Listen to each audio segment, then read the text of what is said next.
The Bible says that the love of money is the root of all evil. Well, I'm not God, and I'm not disagreeing with him, but I'm just saying it's the lack of money that I've witnessed all around me that has caused all the evil that I've seen. Back when this happened, I had just lost my job. And if I had not been a single man and had a family to feed, Lord knows I would have been in prison, because it's winter time here in Chicago and I'm couch hopping because I have no place to live. So this particular night I head to the Triple H Projects. I'm going to stay by my man Butter's house. Now, Butter was a full-blown gang member, GDs. And going into this, I knew it was a bad place to rest my head, but it was my only option. Walking into his front door, it's money, dope, pistols, rifles all over the place. And taking a quick glance around, the only place to sit is this metal chair in the corner because he's got crap all over the sofa. So I'm telling him, Butter, man, you got to get more organized. You can't be selling dope out of nasty trap house. So in exchange for spending the night, I offer to clean the place up and show him exactly where I put everything. Catch this, 10 minutes later, I'm around there moving ammo, guns, stacking packages of cocaine. And it takes me a solid 3 hours to get this dude's place organized, just so I can lay my head on the sofa and get some rest. And by the time I get done, lay my head down on the sofa to rest, he's in the back room with this chick, smoking weed and listening to rap music. So I turn the lights out in the front and go to sleep. Listen, what happens next? I knew I wasn't asleep, because when I got up, it was 4:44 on the clock. Walk down the hall, take a pee, and when I come back out of the bathroom, I see this figure standing in the living room between a sofa and a television. It's a normal height, 5'8", 5'10", got his back turned to me with his hood over his head. Now, I'm standing in the hallway, and I know for a fact it's not my friend Butter, because I can look into his bedroom and see that him and the chick are in the bed sleep. So now I'm slowly inching my way up the hallway saying, yo, my man, understand I wasn't sure if Butter actually invited somebody else into the house while I was asleep. So I'm playing the whole situation cool, steadily inching up that hallway, getting closer and closer to the kitchen. Now, glancing over at the front door, it's locked. The nigga Butter had damn near 4 locks on the door. Every last one of them are locked. So I say, yo, my man, how did you get in here? That's when I hear this voice coming from behind me down the hallway saying, I've always been here. You're the one that's new. Bruh, listen to me. Then it turns around, and for real, you can see that the face is part human. It's got this smoky black skin, but it also looks like a wolf man. His eyes aren't glowing as much as they're glistening this bright red color. Then, again, from behind me, I hear this voice saying, if you stay here, you will die. You are irresponsible. That's why you are here. I'm not meant to take you, but I will. So I'm going to give you some time to leave. And then the nigga disappears right in front of my eyes. Again, I'm not asleep, bro. I'm wide awake. And literally, right after he disappears, the place begins to feel funny. Understand, before when I came in, it felt dirty, grimy, gritty. It felt like a trap house. Then I organized it and the place felt neat and tidy. Now, it just felt heavy, like I had this weight on my shoulder, like something was steadily pushing me to leave. Listen, and no matter what I did, I couldn't shake that feeling. I sit there on the sofa until 9 a.m. The two of them are still in the back sleep, and I decide, something's not right. Something's about to go down, so I leave. I didn't know where I was going. I didn't know what I was going to do, but I knew I needed to get the hell out of there. Grab my backpack, walk to the back, wake up Butter, tell him I'm leaving, and to come lock the door. He walks me out and tells me to come back whenever I'm ready. Now get this, as I'm walking away from his unit, I hear him locking the 4 locks on the door. And I know, I sound nuts. It's 9:30, 9:45 a.m., freezing. I mean freezing cold in Chicago. But I felt the pushing, like something was pushing me away from that place. So I walk up the street to McDonald's, opening my bag to get my wallet, and it's like $5,000 inside there. And a note from Butter saying, you too proud to ask for help, so I just gave it to you. Now, I'm all excited. I get pancakes, eggs, bacon, sit down, have breakfast, And you know, people don't understand that money is really energy. So this money is giving me energy. And I'm thinking, I can get me a little small place to live, pay for 3-4 months, put some food in the refrigerator, and I can get back on my feet. I'm literally on my phone in McDonald's, sitting there searching for places to live. When I'm done calling around talking to apartment complexes, it's 2 p.m. And that's when it hits me, yo, you are unappreciative nigga. Like, you didn't call this man and tell him thank you. You ain't do nothing. So now I'm dialing him on my cell phone and it goes straight to voicemail. I wait 5 minutes, dial him again, and it goes straight to voicemail. That's when I decided to walk back over to where he lives. And when I get there, the door is cracked open. And immediately I know it's something because it's bloody boot marks leading out the front door. Going inside, I find Butter shot dead on his bed. Now looking around the place, all the dope and money are gone. So I say a prayer for my nigga Butter, and I bounce. Call the cops when I'm out the building. Later I learned that it was that low-down chick that spent the night with him. She was known for sleeping with niggas, and then when they were knocked out sleep, unlocking the door so her brothers could come in and rob the place. Listen, when it comes to women, she's a dirty, dirty, dirty bird. Well, all I'm going to say is this. 2 weeks later, her and her 2 brothers were found sitting in the car, and they were kind of leaking a lot of blood.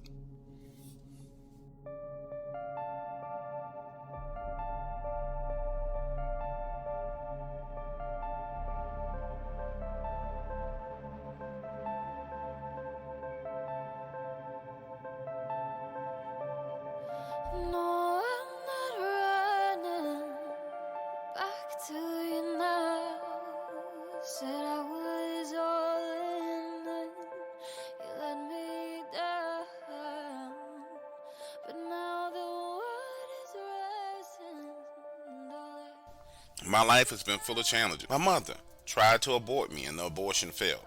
And ever since I was a kid, I've known I was meant to be here. I just didn't know why. My Dogman encounter happened when I was 24 years old. I was in a bad headspace, so I went camping for the first time ever. It didn't look hard to me. I watched a bunch of YouTube videos, bought the equipment, and just went. Plan was to stay there 3 days. And however, after the second day, the woods quickly lost their appeal because I realized it held real monsters. I remember sitting out at night, watching the stars. It was amazing, coming to the understanding that the depression I was feeling had so much to do with what I thought life should be. The images shown on TV, social media, it was the fakeness of it all that was driving me mad. And that night, for the first time in 2 years, I actually slept in peace. Well, the next morning, I get up, open the cooler, and start to cook me some sausage and eggs. It was right after I'd eaten breakfast, I was chilling reading a book, I noticed something in the woods looking at me. It was well hidden, but I could clearly see an eyeball between the leaves looking at me. Now, I'm a virgin to the woods, and since it's so low to the ground, my mind tells me it's a raccoon. So I grab a couple of pieces of uncooked bacon out of the cooler and toss them in that direction. Then go back to read my book. Everything is cool, nothing spooky, nothing creepy. Dinner time comes around, I got some chicken and vegetables, and I notice the eyes again. Same spot. And again, it's not giving me any kind of freaky feeling. And so I continue to assume that it's just a small animal or a raccoon. And I say out loud, "Hey buddy, you're back, huh?" And this time I take a half of a chicken breast, toss it over there, and you can hear the movement through the brush as it moves to get it. I go to bed and sleep in peace. But early the next morning, I wake up to this grunting and breathing sound. It's right at sunrise. There's just a little light coming through the trees. I open a tent and it's a damn bear. It's there licking my iron skillet, and I'm like, oh, it's a bear. I'm a virgin to the woods. I didn't even know we had bears in this area. I never seen one before, so now I'm freaking out in that tent. And I remember reading in a book during high school that when bears were around, if you made noise, it would run the bear off. So now I crack open the tent. I'm there banging on my pot with a spoon. Well, I discovered that doesn't work because all it did was make the bear pay attention to me. So now I'm zipping the tent back up in a full panic, doing an inventory of what I got, and all I have is a small pocket knife, no firearm whatsoever. That's when all the negative thoughts started rushing back into my head saying, see, you're an idiot. You came out here to the woods with no gun, no nothing, and now you're about to be the dude on the news who was eaten by a freaking bear. Now my heart is racing, I'm sweating, I'm all up inside my head when I hear this growl. And again, I'ma say it, I'm a virgin to the outdoors, but even me being an idiot when it comes to being out in the woods, I knew immediately that this growl couldn't have come from any animal that people in the woods hear regularly. How did I know that? Because if people in the woods heard this type of growl on a regular basis, and then they decided to go into the woods anyway, it only meant that they were absolutely stupid and retarded. And I refuse to believe that everybody who goes into the woods is stupid or retarded. Therefore, in my mind, that growl had to come from something exceptional. So now I'm peeking out of the tent, and the bear's on his hind legs, standing up looking at that same spot in the woods where I had thrown the food. From my vantage point, it looked like the bear was challenging something. Understand, the bear's like 12 feet directly in front of my tent, on the other side of the fire pit. And whatever made that growl is on the other side of the bear. Well, I guess the bear was standing his ground if that's the thing that they do.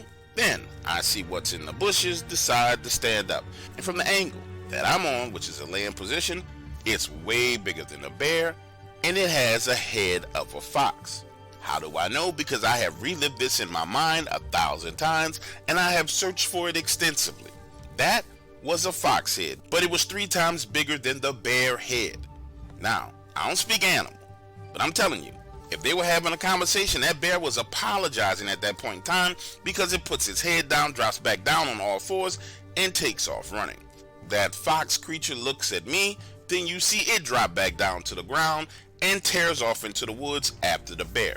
Did it catch the bear? Hell yeah it did, because I could hear it and the bear in the distance going completely off. And in my mind, I just imagined the two of them were fighting over me as a meal. Remember earlier I told you I cut my trip short? Well, this is why, because Foxman was back there in the woods murderizing a bear. So now I'm scared out of my mind, but I want to pack some of my. I spent about $250 on camping gear and equipment. I get to the point where I'm trying to take down the tent, and you know how they have all those little stupid poles that go with the tent. Well, I'm struggling to get those poles loose. Then I make a decision. Hey man, you're being dumb as hell.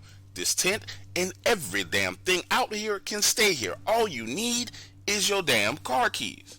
Now understand, I walked to the campsite that I was at, so then back to the parking lot where my vehicle was, and I'm walking along as fast as possible, not wanting to run and attract any attention.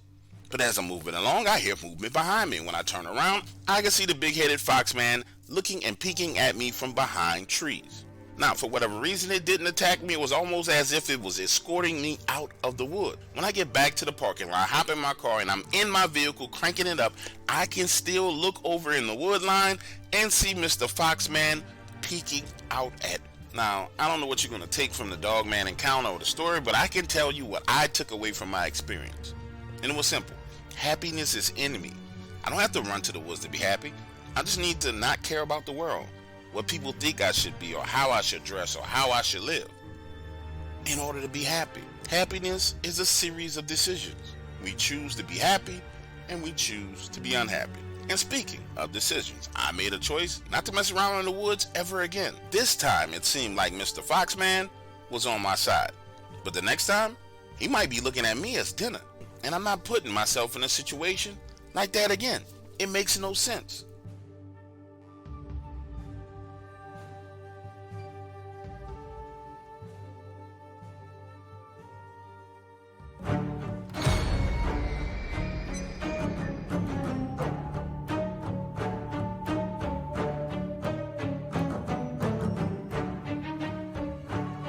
There is a storm brewing in the dark waters. Do you feel it in the air? Yes, I feel it. Do you hear the lightning? Hear the thunder? Yes, something is brewing here in the dark waters. Something big is coming here to the dark waters. I see that some of you have decided to leave the kiddie pool and wade deeper into the waters. But you must be mindful, be careful, because the dark waters have been around since the beginning of time. In the Bible it says, "In my distress I called to the Lord. I cried to my God for help. From his temple he heard my voice. My cry came before him into his ears. The earth trembled and quaked, and the foundations of the mountain shook. They trembled because he was angry. Smoke rose from his nostrils. Consuming fire came from his mouth. Burning coals blazed out of it. He parted the heavens and came down. Dark clouds were under his feet. He mounted the cherubim and flew. He soared on the wings of the wind. He made darkness his covering. His canopy around him bound the dark rain clouds of the sky. Out of the brightness of his presence clouds advanced, with hailstorms and bolts of lightning. The Lord thundered from heaven, the voice of the Most High resounded. He shot his arrows and scattered my enemies. With great bolts of lightning he routed them. The valleys of the sea were exposed, and the foundations of the earth laid bare. At the breath from his nostrils, he reached down from on high and took hold of me, drew me out of the deep waters. He rescued me from the powerful enemy, from my foes, who were too strong for me. They confronted me in the day of my disaster, but the Lord was my support. He brought me into a spacious place. He rescued me because he delighted in me. And this is why you must be careful when you swim in the dark waters. Be mindful of where you are.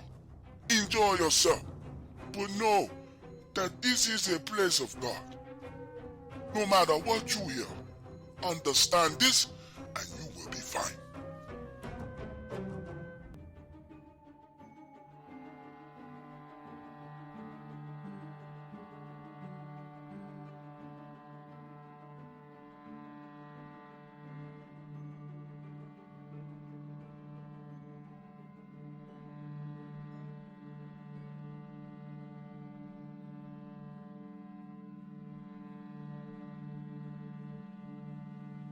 So I've been in the Dogman community for 12 years. Hell, I was around when there was no community, when the Facebook groups first started. I've seen all the evidence, but never shared my encounter because I was just simply searching for answers. Well, over time I've seen what's happened to witnesses who trust and share their encounters with the wrong people. That's why I'm here sharing my encounter with you. August 2000. I'm at home in Taylor, Mississippi. And understand, everybody in Taylor has heard of these creatures. And as for me, I heard about them as a child. Even knew people around the area that saw them. Some people who were attacked. However, I hadn't had a personal experience for myself. And I can say this to you.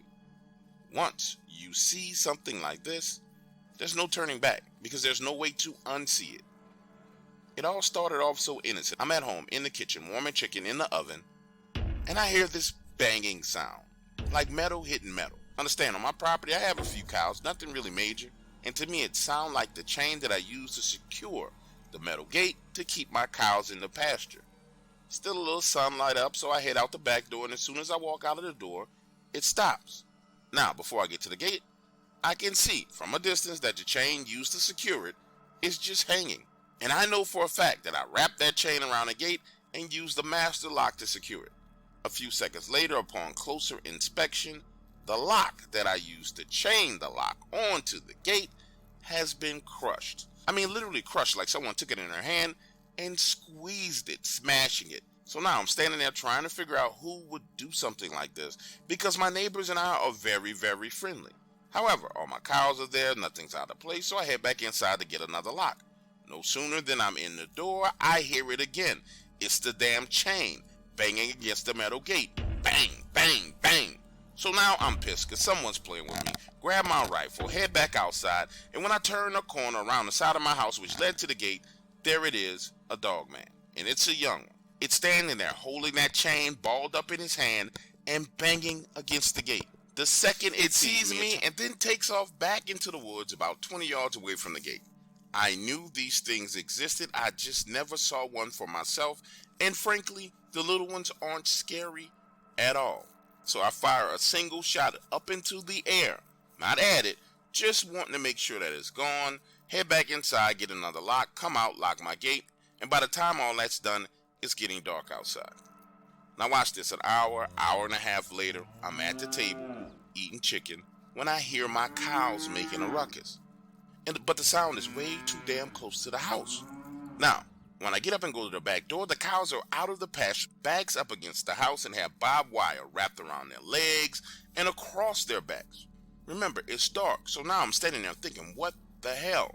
Clicking on the back floodlights, I can't see anything. But that's when I hear that gate start to rattle and shake, and the next thing you know, you can hear the sound of the fence posts that have been driven into the ground to hold those gates cracking. However, from where I'm standing, I can't see that gate. I literally have to squeeze past the cows, go to the right-hand side of my house, and turn the corner, and the gate is over there.